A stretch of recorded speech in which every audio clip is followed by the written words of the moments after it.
देशामध्ये पुन्हा कोरोनाचं टेन्शन. नवीन सब व्हेरिएंट JN1चे देशात 21 रुग्ण, तर महाराष्ट्रातही नव्या व्हेरिएंटचा शिरकाव. सिंधुदुर्गामधल्या एकाला लागण.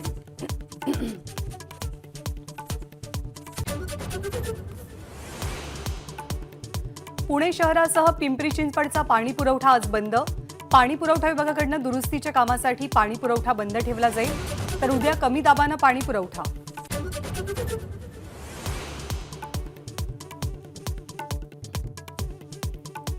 मनोज जरांगेंचा 5व्या टप्प्यातील भेटीगाठी दौरा सुरू. 123 गावातील आंदोलक आणि समन्वयकांसोबत संवाद साधणार. अधिवेशन संपताच सरकारचे मंत्री जरांगे पाटील यांच्या भेटीला 24 डिसेंबरच्या डेडलाईन संदर्भात चर्चा करून सरकारची बाजू स्पष्ट करणार.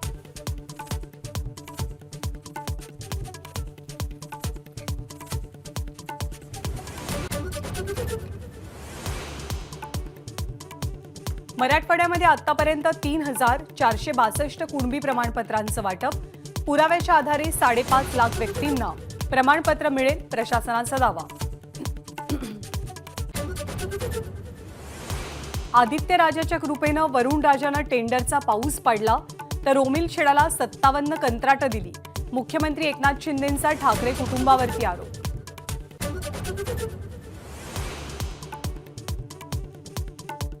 भविष्यामध्ये कोण मुख्यमंत्री होईल सांगता येत नाही, त्यामुळे सर्वांनीच अपेक्षा ठेवाव्यात. देवेंद्र फडणवीसांचं सभागृहात सूचक विधान.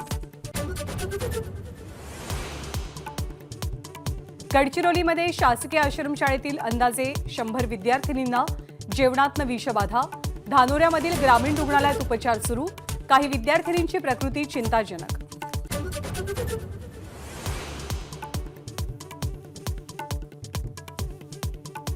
टीएमसी खासदार कल्याण बॅनर्जींनी उपराष्ट्रपती जगदीप धनखड यांची नक्कल केल्याविरोधात भाजप आक्रमक. देशभरात आज आंदोलनं.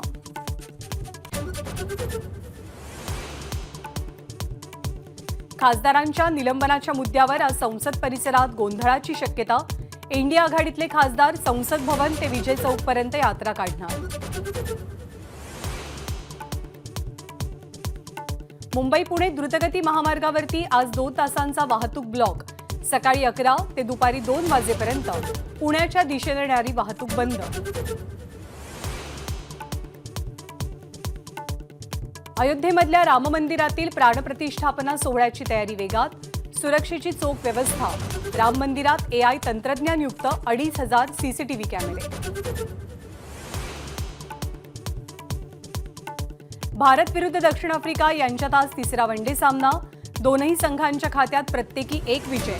मालिका जिंकण्यासाठी दोनही संघ उत्सुक.